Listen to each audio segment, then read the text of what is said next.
My mother-in-law announced on day 1 of our vacation that she invited my husband's ex to make things more fun. I stood there holding a bag of groceries on the deck of the beach house we'd rented for the week. The same beach house I'd spent 3 months researching, budgeting for, coordinating schedules around. My daughter was napping inside. My husband Dean was unpacking the car, and his mother was smiling at me like she'd just announced she'd brought extra towels. "You invited Bree?" I said slowly, setting down the groceries before I dropped them. "Bree, who dated him for 4 years? That Bree? Oh, don't be so dramatic." She waved her hand dismissively, adjusting her sunglasses. "She's like family. Always has been. She'll be here tomorrow afternoon." My stomach dropped. I pulled Dean aside the moment his mother went inside. "Did you know about this?" His face told me everything. "Mom probably just feels bad for her," he said, not meeting my eyes. "Bree's been going through a rough divorce. She needed a getaway. I'd been married to this man for 6 years. We had a 3-year-old daughter, and his mother still couldn't let go of the perfect girlfriend who got away. The thing is, I knew this vacation was a setup from the start. My mother-in-law had been making comments for months. Little comparisons that landed like paper cuts. Bree used to make the best apple pie. Bree never minded when we dropped by unannounced. Bree understood that Dean's family always comes first. I'd smile through gritted teeth, change the subject, and swallow the anger. Bree arrived the next day in a white convertible, wearing a sundress that probably cost more than our monthly mortgage. She hugged everyone like she'd never left, like the past 6 years hadn't happened. My mother-in-law actually teared up. "It's been too long, sweetie. You look absolutely amazing." Dean hugged her too. A beat too long. For the next 2 days, I watched them relive every inside joke, every family vacation Bree had attended, every story that started with, "Remember when Bree?" My daughter asked why the pretty lady was at our vacation. "She's an old friend of Daddy's," I said, though friend felt generous. That night, I found them all looking through old photo albums. Photos I'd never seen. Dean and Bree at Christmas. Dean and Bree at his college graduation. Dean and Bree everywhere. By day 3, I'd had enough. I woke up early, packed my daughter's things quietly, and loaded the car. Dean found me as I was buckling her into her car seat. "Where are you going?" he asked, genuinely confused. "Home," I said. "You can stay here with your real family." I drove 4 hours back to our house. My phone exploded with texts. Dean saying I was overreacting, his mother calling me selfish and immature. Even his sister chimed in about how I was ruining everything. I ignored them all. What I didn't ignore was the text I got that night from Dean's brother's wife, the one who'd been silent the whole trip. She sent me a photo. It was Dean and Bree, sitting on the beach at sunset, his arm around her shoulders, my mother-in-law in the background, smiling like she'd orchestrated the whole thing. The text read, "I think you should see this. There's more." I stared at my phone as 3 more photos loaded. Dean and Bree having coffee alone on the deck at sunrise. Dean helping her apply sunscreen on her back. Dean laughing at something she said while my daughter played in the sand by herself. Forgotten. The final text came through. "Your mother-in-law told Bree that you and Dean are having problems. She said you're planning to leave him. She's been setting this up for months." My hands started shaking. I called my sister-in-law immediately. She answered on the first ring. "I recorded some of their conversations," she said quietly. "You need to hear what they've been saying about you behind closed doors." She sent me the first audio file at 9:47 p.m. I sat in my dark living room, my daughter asleep upstairs, and pressed play. My mother-in-law's voice came through first, crystal clear. "The problem with her is she's never understood what this family needs. Bree got it. Bree knew her place." Dean's sister laughed. "Remember how she used to organize all the family photos? And she never complained about helping with holidays." "Exactly," my mother-in-law continued. "This one acts like she's doing us a favor just showing up. And the way she parents that child, so strict. Bree would have been the perfect mother." My throat tightened. The recording continued. "I'm telling you, if Dean had just waited another month, Bree would have come back to him. She made a mistake marrying that idiot. Now she's free, and Dean's stuck. Stuck. That's what I was to them. An inconvenient obstacle." The second recording was worse. It was from earlier that day after I'd left. Bree's voice, syrupy sweet. "I really appreciate you inviting me. I know it's awkward." "Nonsense," my mother-in-law said. "You belong here. You've always belonged here. And between you and me, I don't think their marriage is going to last much longer anyway. She's so cold to him, so controlling." "I noticed that," Bree said. "He seems miserable." "He is miserable, but he's loyal to a fault. Someone needs to show him there are other options." Dean's voice cut in. I held my breath. "Mom, that's not fair. She's not that bad. Not that bad." My husband's rousing defense of me. "Dean, honey, you deserve to be happy," his mother said. "Look at how happy you are right now with Bree here. Look at how natural this feels." Silence. He didn't disagree. "Just keep an open mind," his mother continued. "That's all I'm asking. Keep an open mind about what your life could look like." The recording ended. I sat there for 20 minutes, staring at nothing. Then my sister-in-law called again. "There's more," she said. "But I wanted to make sure you were okay first." "Send them all," I told her. "I need to know everything." Over the next hour, she sent me 6 more recordings. My mother-in-law discussing how to slowly push me out of family events. Dean's sister suggesting they stop inviting me to group chats. Bree talking about how she'd always loved Dean, how divorcing her husband was the best decision she ever made, how she'd be willing to wait for him. The final recording was from that afternoon. My daughter's voice, small and confused. "Where's Mommy?" "Mommy had to leave, sweetie," my mother-in-law said. "But don't worry, Miss Bree is going to play with you instead. I want Mommy." "Well, Mommy left you here, but we're going to have so much fun, aren't we?" My daughter started crying. I could hear Bree trying to soothe her, trying to act like a replacement mother. And then Dean's voice, frustrated. "Mom, maybe you should call her. Tell her to come back." "Absolutely not. She made her choice. Let her stew in it." I turned off my phone, sat in the darkness,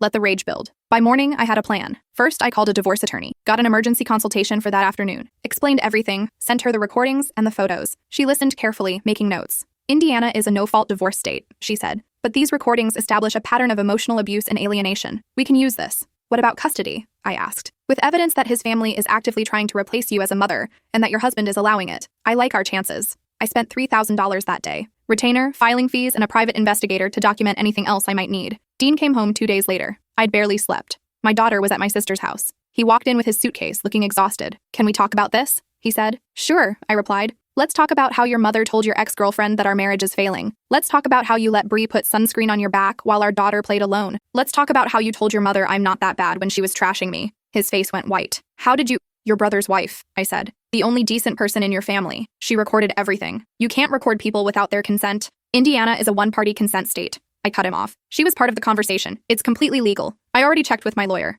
Your lawyer? He looked panicked now. You got a lawyer? I filed for divorce this morning. You're being served at work tomorrow. He stood there, mouth opening and closing like a fish. You're overreacting, he finally managed. Nothing happened with Bree. We were just catching up. You let your mother invite your ex-girlfriend on our family vacation without telling me. You let them trash me behind my back. You let Bree play mommy to our daughter while I drove home alone. And your big defense of me was that I'm not that bad. I didn't know what to say, he protested. Mom was being difficult. Your mom is always difficult. And you always choose her over me. He sat down heavily on the couch. So what? That's it? 6 years of marriage and you're just done? I'm not the one who gave up on this marriage, I said quietly. You did that the moment you let Bree walk through that door. The next 3 weeks were brutal. Dean moved in with his parents, which told me everything I needed to know about his priorities. My mother-in-law called me 17 times. I didn't answer. She showed up at my house twice. I called the police the second time and filed for a restraining order. My lawyer was thrilled. This is going to look great in court, she said. Dean's family hired their own attorney, some friend of a friend who went to law school with Dean's father. He tried to intimidate me during our first mediation session, called me hysterical, said I was weaponizing my daughter. My lawyer smiled sweetly and played the recordings.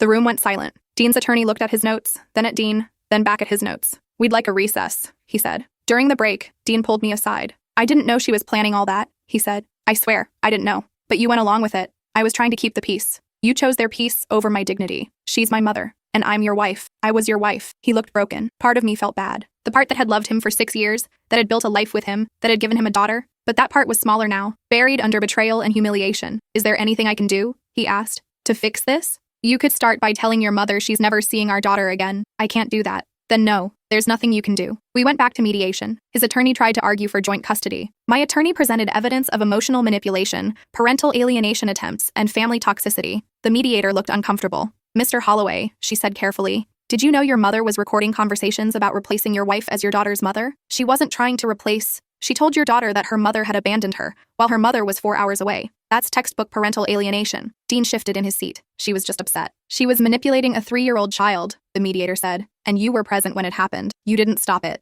Silence. I'm recommending supervised visitation only until Mr. Holloway can demonstrate he's willing to prioritize his daughter's emotional well-being over his family's preferences. Dean's attorney objected, loudly. It didn't matter. The recommendation went into the official report. 3 weeks later, we went before a judge. My mother-in-law showed up wearing all black like she was attending a funeral. Bree had the nerve to come too, sitting in the back row. My lawyer immediately filed a motion to have her removed from the courtroom. She has no legal relationship to this case, my lawyer argued, and her presence is inflammatory given the evidence we've submitted. The judge agreed. Bree left, shooting me a look that would have killed me if looks could actually kill. The proceedings took 4 hours. My lawyer presented everything, the recordings, the photos, the timeline of events, character witnesses who testified that I was a devoted mother and that Dean's family had always been controlling. Dean's lawyer tried to paint me as vindictive, said I was using our daughter as a weapon, said I was alienating Dean from his child. My lawyer stood up. Your Honor, the respondent allowed his mother to tell their 3-year-old daughter that her mother had abandoned her. He allowed his ex-girlfriend to play substitute parent. He failed to defend his wife when his family discussed plans to push her out of the family. These aren't allegations. We have recordings. If anyone is weaponizing this child, it's the respondent and his family. The judge reviewed his notes,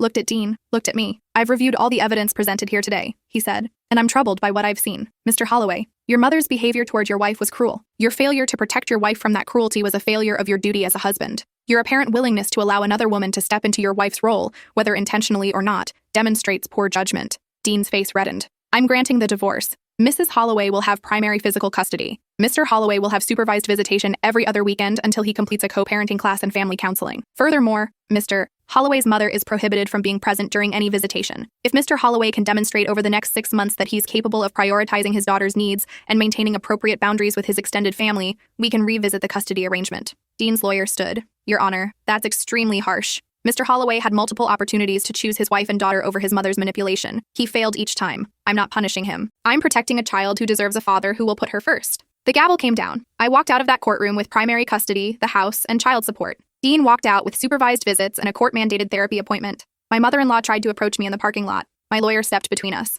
Mrs. Holloway has a restraining order against you, she said calmly. I'd suggest you keep your distance. That's my granddaughter. She spat at me. You can't keep me from my granddaughter. Watch me, I said. 6 months passed. Dean completed his co-parenting class and started therapy. His therapist noted in her report that he had significant enmeshment issues with his mother and difficulty establishing boundaries with his family of origin. No kidding. He petitioned the court to modify the custody arrangement. My lawyer and I showed up prepared for a fight, but something had changed. Dean looked different, tired, but clearer somehow. His lawyer presented evidence that he'd been in therapy twice a week, that he'd stopped attending his mother's weekly family dinners, that he'd had several conversations with his mother about her behavior, conversations that hadn't gone well but that he'd had anyway. My client has done everything the court asked of him, his lawyer said. He's completed parenting classes. He's in ongoing therapy. He's established boundaries with his family. He's requesting unsupervised visitation and a more balanced custody schedule. The judge looked at me. Mrs. Holloway, do you have any objections? I could have said yes. Part of me wanted to, but I thought about my daughter, who cried after visits because she missed her daddy, who asked why she couldn't sleep at daddy's house like other kids did with their divorced parents. I'd like to see documentation from his therapist, I said. And I want it written into the order that his mother is still not allowed at visitations. If he can agree to that, then I have no objection to unsupervised visits. Dean nodded immediately. Agreed. Completely agreed. The judge modified the custody order. Every other weekend, unsupervised. Wednesday night dinners, alternating holidays. My daughter was thrilled. Dean came to pick her up for his first unsupervised weekend looking nervous. I know you don't owe me anything, he said at my doorway, but thank you for not fighting this. I'm not doing this for you, I said. I'm doing it for her. She deserves a relationship with her father. I know. And I'm going to prove I can be the father she deserves. He'd been doing okay for the past year. Our daughter came back from his place happy. He never mentioned his mother, never pushed for me to reconsider the boundaries. He'd moved into his own apartment, a small 2-bedroom 20 minutes away. He'd learned to braid our daughter's hair. He'd learned her bedtime routine. He'd shown up, but I still didn't trust him. Not completely. Then one Friday, he brought her back early. She ran inside to show me a picture she'd drawn, leaving us alone on the porch. My mother showed up at my apartment last week, he said quietly. My whole body tensed. And I didn't let her in. She stood outside my door for 40 minutes, crying and yelling about how I'd chosen you over her, how I'd abandoned my family, how she was the victim in all of this.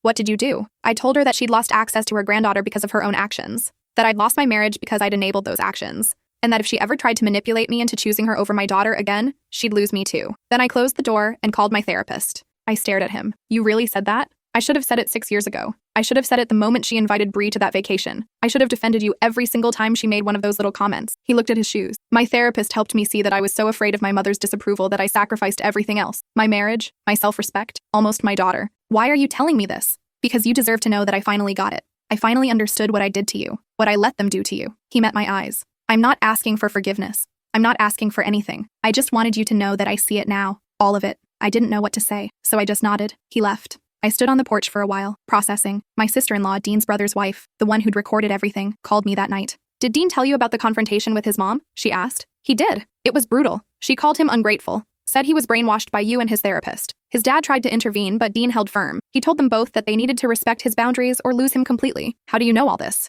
Because they called my husband immediately after, trying to get him to talk sense into Dean. My husband told them to back off. It caused a huge fight. We're not going to the family Christmas this year. I'm sorry, I said. Don't be. We should have done this years ago. That family is toxic. They treat their daughters-in-law like servants and their sons like property. I'm glad Dean finally woke up. I just wish it hadn't taken losing you to make it happen. After we hung up, I thought about Dean at 18, starting college, meeting Bree, the perfect girlfriend who never pushed back, never challenged his mother, never asked him to choose. And then I thought about how Bree left him anyway, married someone else, and only came back when her marriage failed. I thought about how I'd been different, how I'd asked questions, set boundaries, expected respect, how that had been threatening to a family that operated on control and compliance. And I thought about how Dean had tried to keep everyone happy by choosing no one, which meant choosing them by default. My daughter asked me a few weeks later if Daddy was going to live with us again. No, sweetheart, I said gently. Mommy and Daddy are better as friends who both love you very much. But Daddy seems sad. Sometimes grown-ups make mistakes that can't be fixed. But that doesn't mean he doesn't love you. She thought about this. Did Daddy make you sad? He did, but not on purpose. And now he's trying to be a better daddy to you, which makes me happy. She seemed satisfied with that answer. Kids are resilient.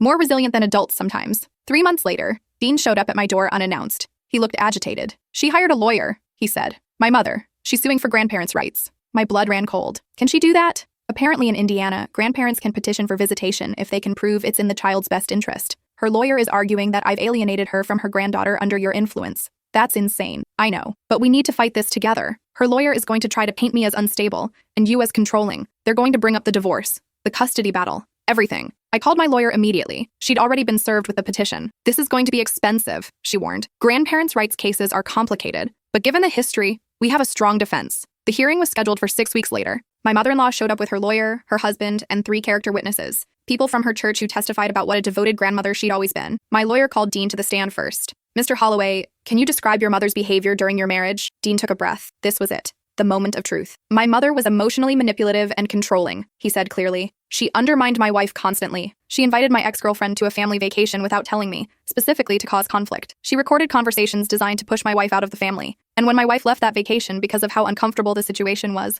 my mother told my 3-year-old daughter that her mother had abandoned her. His mother gasped audibly. Her lawyer objected. The judge overruled. Why didn't you stop these behaviors? My lawyer asked. Because I was a coward, Dean said. I was so conditioned to seek my mother's approval that I couldn't see how destructive she was being. It cost me my marriage, and it nearly cost me my relationship with my daughter. My lawyer played the recordings again. All of them. The judge's expression grew more disturbed with each one. When it was his mother's lawyer's turn, he tried to argue that the recordings were taken out of context, that Dean had been brainwashed by me and his therapist, that a child needed her grandmother's influence. My lawyer stood for cross-examination. Mrs. Holloway, in one of these recordings, you told your 3-year-old granddaughter that her mother had left her. Is that correct? I was just upset, she said defensively. I didn't mean... You told a frightened child that her mother had abandoned her knowing it wasn't true. Yes or no? I was trying to comfort her. Yes or no, Mrs. Holloway? Yes, but... And you invited your son's ex-girlfriend to a family vacation specifically to cause problems in his marriage. Is that correct? I thought they were having problems already. You created problems where none existed. You invited another woman to insert herself into your son's family. You actively worked to destroy your son's marriage. And now you want this court to grant you access to the child you've already proven you're willing to manipulate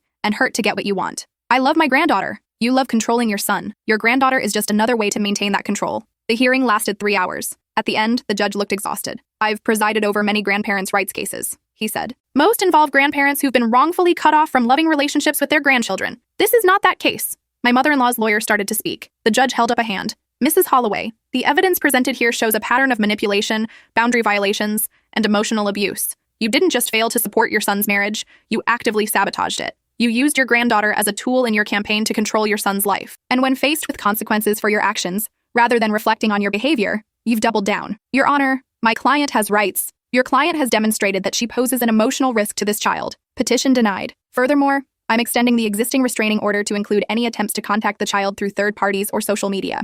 Mrs. Holloway, if you want a relationship with your granddaughter someday, I suggest you spend some serious time in therapy addressing your behavior. Until then, you're to have no contact. She started crying. Her husband put his arm around her. Her lawyer looked defeated. Dean testified against his own mother to protect our daughter. He'd finally chosen. Outside the courthouse, he looked shell-shocked. I can't believe I just did that. You did the right thing, I said. She's going to disown me. She already did. She just didn't tell you yet. He laughed bitterly. My dad won't even look at me. My sister isn't talking to me. The only person in my family who's still speaking to me is my brother, and that's because his wife made him choose her over them. I'm sorry. Don't be. You tried to tell me for years. I just wasn't ready to listen. He looked at me. I know we're not getting back together. I know I destroyed that. But I want you to know that I'm grateful for showing me what real love looks like, for protecting our daughter when I wouldn't, for being stronger than I was. I felt tears prick my eyes. You're being strong now. That's what matters. Over the next year, Dean continued therapy. He built a life separate from his family, made new friends, started dating someone who seemed nice, though I kept my distance. Our daughter thrived with the new arrangement. My mother-in-law tried 3 more times to circumvent the restraining order. Once through a birthday card sent to my address.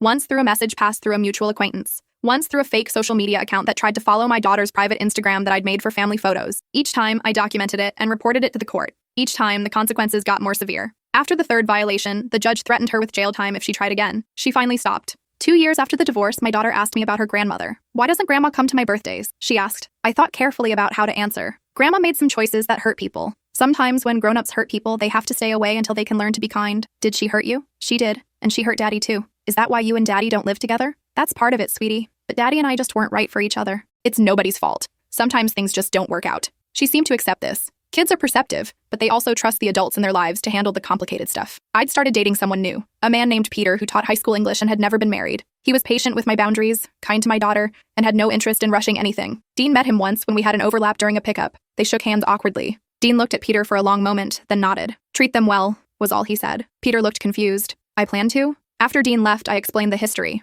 all of it. Peter listened without judgment. That explains why you're so cautious, he said. For what it's worth, I have no crazy ex-girlfriends, and my mother lives in Arizona and minds her own business. I laughed. That might be the most romantic thing anyone's ever said to me. 3 years after the divorce, Dean got remarried to a woman named Claire who worked as a physical therapist and had 2 kids from a previous marriage. She seemed stable, grounded. At the wedding, which I didn't attend but saw photos of, his mother was notably absent. She didn't come, I asked him when he told me about it. I didn't invite her, or my dad, or my sister, just my brother and his wife and a few friends. That must have been hard. It was necessary. Claire deserves to start our marriage without that toxicity, and her kids have been through enough with their dad. They don't need my mother's drama on top of it. I was impressed. The dean I'd married would never have had the spine to do that. Our daughter liked Claire, liked her kids, adjusted to having a blended family on her dad's side while having her stable, drama-free life with me and eventually with Peter. 4 years after the divorce, Peter asked me to marry him. We'd been dating for a year and a half. He proposed at home, just the two of us, with a ring he'd designed himself. "I'm not trying to replace anyone," he said. "And I know this family has been through a lot, but I love you, and I love your daughter, and I want to build something real with you, if you'll have me." I said yes. Dean was happy for me when I told him. "You deserve this," he said. "You deserve someone who chooses you first." At the wedding, my daughter was the flower girl. Dean walked her down the aisle since she was part of the ceremony, but he wasn't part of the family anymore. It was strange and beautiful and complicated. In my vows, I didn't mention the past. I focused on the future, on the man who'd shown up consistently, who'd respected my boundaries, who'd never asked me to choose between him and myself. After the ceremony, I looked around at the people who'd shown up, my family, true friends, Dean's brother and sister-in-law who'd become friends of their own, people who'd supported me through the worst time of my life and celebrated with me now. My mother-in-law wasn't there, would never be there. That relationship was dead and buried, and I didn't mourn it. 5 years after the divorce, my daughter was 8, old enough to start asking harder questions. "Mom, why don't I have a grandma on Dad's side?" I'd been preparing for this question for years. Grandma made choices that hurt our family. Sometimes people we love do things that mean we can't be around them anymore. Like what? I thought about how to explain this to an 8-year-old. "She was mean to me when I was married to your dad, and she said things to you that weren't true, things that could have hurt you. So the judge decided it was safer for you not to see her. Will I ever meet her? I don't know, honey. That's up to her. If she ever decides to get help and change her behavior, maybe someday. But right now, she's not safe to be around." My daughter processed this. "Is she why you and Daddy got divorced?" "She's part of why. But there were other reasons too. Dad and I just weren't good together. But you're friends now." "We are, because we both love you, and we both learned to be better people." She hugged me. "I'm glad you married Peter." "Me too, baby." 6 years after the divorce, I got a letter, handwritten, addressed to me, with a return address I didn't recognize. Inside was a 3-page letter from my former mother-in-law. I almost threw it away without reading it, but curiosity won. The letter started with an apology. A real one. Not the kind where someone apologizes for how you feel. She acknowledged what she'd done, how she'd manipulated Dean, how she'd invited Bree to hurt me, how she'd tried to replace me as my daughter's mother. She wrote about going to therapy, something her husband had insisted on after the restraining order, about slowly realizing how controlling she'd been, how she'd treated her sons like possessions instead of people, how she'd driven away both of her daughters-in-law and didn't understand why, until her therapist broke it down. "I don't expect forgiveness," she wrote. "I don't expect anything. I just wanted you to know that I see it now. What I did to you, what I did to Dean, what I almost did to your daughter. I'm horrified by my own behavior." She ended the letter with, "You were a good wife to my son, a good mother to my granddaughter, and I destroyed both of those relationships because I couldn't let go of control. I'm sorry for all of it. I hope you're happy. You deserve to be happy." I read the letter 3 times, showed it to Peter, called my therapist, and read it to her. "What do you want to do with this?" My therapist asked. "I don't know. Part of me wants to respond. Part of me wants to burn it. Those are both valid responses. What feels right to you?" I thought about it for a week. Then I wrote back. My letter was shorter. 1 page. "Thank you for your apology. I accept it. That doesn't mean I'm ready to have you in my life, or my daughter's life, but I appreciate you taking accountability. I hope therapy continues to help you. I hope you can rebuild relationships with your sons, but that's not my responsibility anymore. I wish you well." I mailed it and felt lighter, not healed, not ready for reconciliation, but lighter. 7 years after the divorce, Dean's father died. Heart attack, sudden and unexpected. Dean called me crying. "I don't know what to do," he said. "Mom's a mess. And I don't know if I should bring the girls to the funeral." "Of course you should," I said. He was their grandfather. They deserve to say goodbye. "But the restraining order was about protecting them from your mother's behavior. This is different. This is about grief. I'll come too if you want, to help with the girls and make sure everything stays appropriate." He sounded relieved. "Would you?" At the funeral, my former mother-in-law looked broken, older than I remembered. She saw me, saw our daughter, and her face crumpled. But she didn't approach, just nodded from across the room. After the service, she asked Dean if she could say hello to her granddaughter. Dean looked at me. "Supervised," I said, and brief. We stood nearby while she knelt down in front of our 8-year-old daughter. "Hi, sweetheart," she said, her voice shaking. "You probably don't remember me. I'm your dad's mom." My daughter looked uncertain. "Hi. You've gotten so big, so beautiful. You look just like your dad did at your age." Silence. "I'm sorry I haven't been around. I made some mistakes. Grown-up mistakes. But I want you to know that I think about you all the time." "Okay," my daughter said, clearly uncomfortable. "That's enough," I said gently. "Say goodbye." "Goodbye, Grandma," my daughter said dutifully. My former mother-in-law stood up, tears streaming down her face. She looked at me. "Thank you for letting me see her." I nodded. We left. In the car, my daughter asked questions. Who was that lady? Why hadn't she met her before? Why was she crying? I answered as honestly as I could. "She's your dad's mom. You met her when you were very little, but she made choices that meant she couldn't be around you. She's crying because she misses you, and because Grandpa died. Sometimes people cry about more than one thing at once." That seemed to satisfy her. 8 years after the divorce, Claire called me, Dean's new wife. "I don't know if this is weird," she said, But I wanted to thank you. For what? For holding Dean accountable, for making him choose. He told me everything. About the vacation, about Bree, about his mother. If you hadn't left, if you hadn't forced him to face what he was doing, he'd still be that person. And I probably would have ended up where you were. I didn't know what to say. He's a good father to your daughter, she continued. And he's a good husband to me, and a good stepfather to my kids. But he wasn't always that person. You made him become that person by refusing to accept anything less. I didn't do it for him, I said. I did it for me, and for my daughter. I know. That's what makes it more powerful. You didn't try to fix him. You just refused to be treated that way anymore. And he had to either change or lose everything. After we hung up, I thought about the woman I'd been 8 years ago. Desperate, hurt, angry, driving home alone while my husband's family played happy on a beach. I thought about how I could have stayed, could have swallowed it, could have spent the next 20 years slowly disappearing. And I thought about how I'd chosen myself instead, how I'd fought for my daughter, how I demanded respect even when it cost me everything. My mother-in-law never tried to circumvent the restraining order again, never showed up unannounced, sent birthday cards for my daughter through Dean, which I reviewed before deciding whether to give them to her. Usually I did. They were appropriate, kind, short. 9 years after the divorce, my daughter was 10, double digits, getting ready for middle school. Mom, she said one night, can I ask you something? Always. Dad's mom, Grandma. Can I meet her? Like, really meet her? Not just at a funeral? My first instinct was no, absolutely not. But I caught myself. Why do you want to meet her? Because she's part of my family, and Dad says she's different now. And I'm old enough to understand that people make mistakes. I called my therapist, had an emergency session, talked through my fears, my anger, my protective instincts. What's the worst that could happen? My therapist asked. She could manipulate her, hurt her, turn her against me. Your daughter is 10, she's smart, she knows her history, and you'll be there to protect her if needed. What's the best that could happen? She could have a relationship with her grandmother, a healthy one. Is that worth the risk? I thought about it for a long time. I don't know. But ultimately, it wasn't my decision alone. I talked to Dean, to Claire, to Peter. Everyone agreed that if my daughter wanted to try, we should let her. With boundaries, with supervision, with the understanding that if things went wrong, we'd pull back immediately. I invited my former mother-in-law to coffee, just the two of us. Neutral territory. She looked nervous. Thank you for meeting with me. My daughter wants to know you, I said. I'm here to decide if that's safe. I understand. I need to know that you've actually changed. That this isn't a manipulation. Because if you hurt my daughter the way you hurt me, I will destroy you. Legally, socially, completely. She didn't flinch. I deserve that. And I promise you, I've changed. I'm still in therapy. I've cut off friends who enabled my behavior. I've apologized to Dean, to his brother, to both of their wives. I've tried to make amends wherever I can. Why should I believe you? Because I have nothing to gain by lying. The restraining order is still in effect. You hold all the power here. I'm not asking for anything except a chance to know my granddaughter. On your terms. With your rules. However you want to do this. I studied her face. Looked for signs of the woman who'd orchestrated that vacation 9 years ago. Didn't find her. We'll start with supervised visits. 1 hour, once a month. Me or Dean present the entire time. No gifts. No trying to buy her affection. No bad-mouthing me or Peter or anyone else in her life. No discussion of the past unless she brings it up. If you violate any of these rules, we're done. Permanently. I agree to all of it. And if at any point she wants to stop, we stop. No guilt trips. No making her feel bad. This is about what she needs. Not what you want. I understand. The first visit was awkward.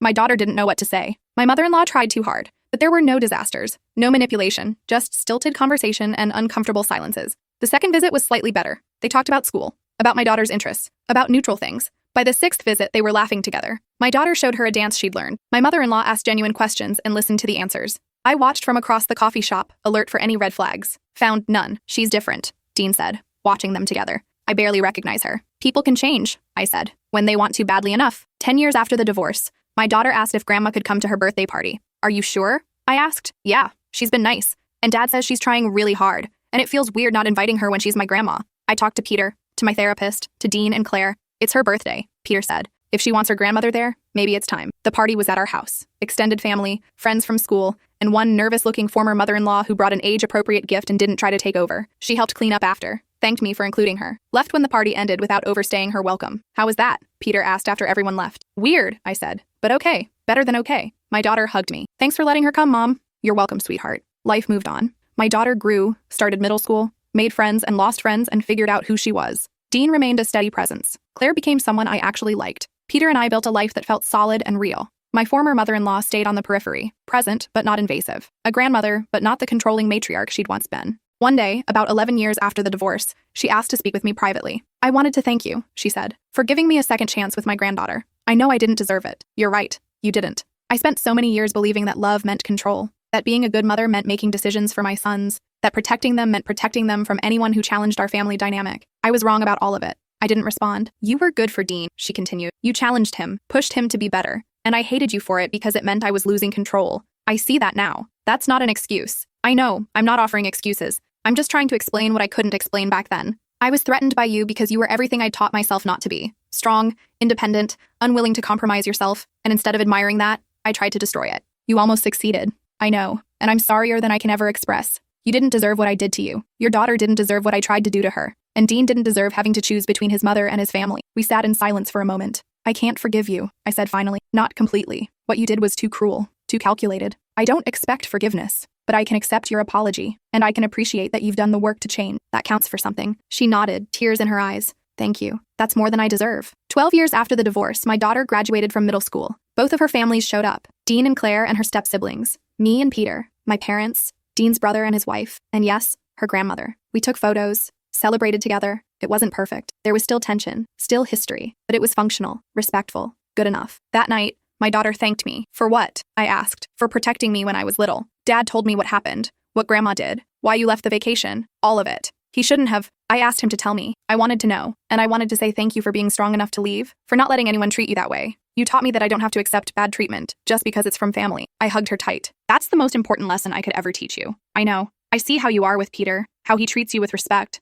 How you expect respect. It's different from what I see at other people's houses sometimes. Their parents just take whatever treatment comes their way. But not you. You demand better. Everyone should demand better. I will. Because you showed me how. Looking back now, 13 years after that vacation, I sometimes wonder what my life would look like if I'd stayed. If I'd swallowed my pride and finished the week. If I'd let Dean's mother keep chipping away at my dignity. I know I wouldn't be married to Peter. Wouldn't be this version of myself. Wouldn't have taught my daughter that self-respect isn't negotiable. The cost was enormous. A marriage ended. A family fractured. Years of legal battles and therapy and explaining to a small child why her family looked different from other families. But the alternative would have cost more. My sense of self. My dignity. My daughter's understanding of what healthy relationships look like. Sometimes people ask if I regret how I handled things. If I should have tried harder to make it work. And I tell them the truth. I have many regrets. But leaving isn't one of them. Dean and I are cordial now. Friendly even. We co-parent effectively. He's become the father our daughter deserves. The husband Claire deserves. But he's not the man I married. That man chose his mother over his wife. This man learned to choose himself, which means he can finally choose his relationships properly. My former mother-in-law will never be my favorite person.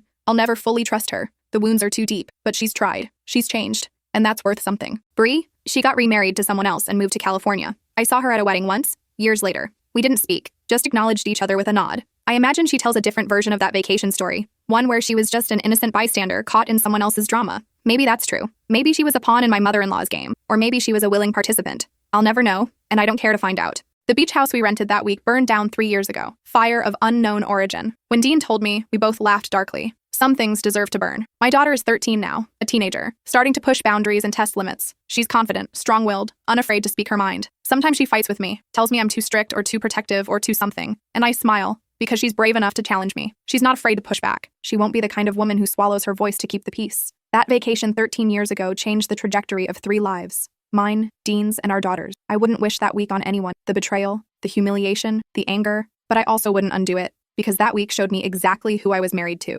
exactly who his family was, exactly what my future would hold if I stayed, and it gave me the courage to demand better, to walk away from a man who couldn't choose me, to fight for my daughter when no one else would, to rebuild my life on my own terms. People tell me I'm strong, that I did the right thing, that they admire how I handled everything. But strength isn't a choice. It's a necessity. I didn't feel strong when I packed my car that morning. I felt broken, humiliated, scared. But I packed anyway. I drove away anyway. I fought back anyway. And somewhere along the way, necessity became strength. This is what I tell my daughter when she asks for advice about boys or friends or complicated situations. You teach people how to treat you. Every time you accept bad treatment, you're teaching them it's okay to treat you that way. So don't accept it. Walk away from people who don't respect you. Set boundaries. Demand better. It will be hard. People will call you dramatic, overreacting, difficult. Let them. Your dignity is worth more than their approval. And someday you'll look back and realize that the hardest choice you made was also the right one. That vacation 13 years ago taught me that lesson. The expensive way. The painful way. But I learned it. And I'll spend the rest of my life making sure my daughter never has to learn it the way I did. Because that's what mothers do. We take the hits.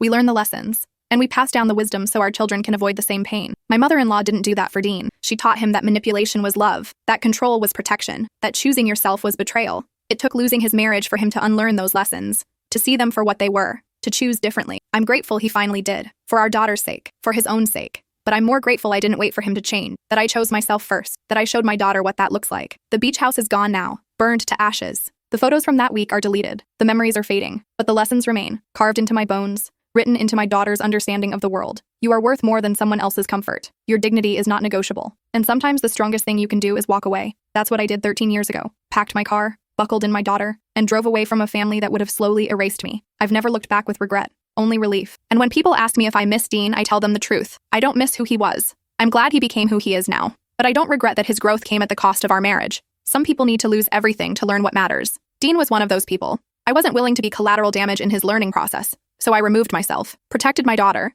and built a life worth living. That vacation was supposed to be a week of family bonding. Instead, it became the week I finally saw clearly what I'd been living with: the manipulation, the disrespect, the complete disregard for my place in the family. And I decided I was worth more than that. My daughter deserved better than that. Our future was worth fighting for. So I fought. For custody, for respect, for boundaries, for basic human dignity. And I won. Not because I was stronger, but because I refused to accept anything less. That's my advice to anyone in a similar situation. Don't accept less. Don't wait for them to change. Don't hope things will get better. Protect yourself, protect your children, and walk away from anyone who treats your dignity as negotiable. You might lose the marriage, the family, the life you thought you'd have, but you'll gain yourself, and that's worth more than anything you could lose. 13 years later, I'm still glad I drove away that morning. Still grateful I had the courage to choose myself. Still proud of the example I set for my daughter. Because every day she sees what it looks like to be with someone who respects you, who chooses you, who treats you as an equal partner. She'll never settle for less, because I showed her she doesn't have to.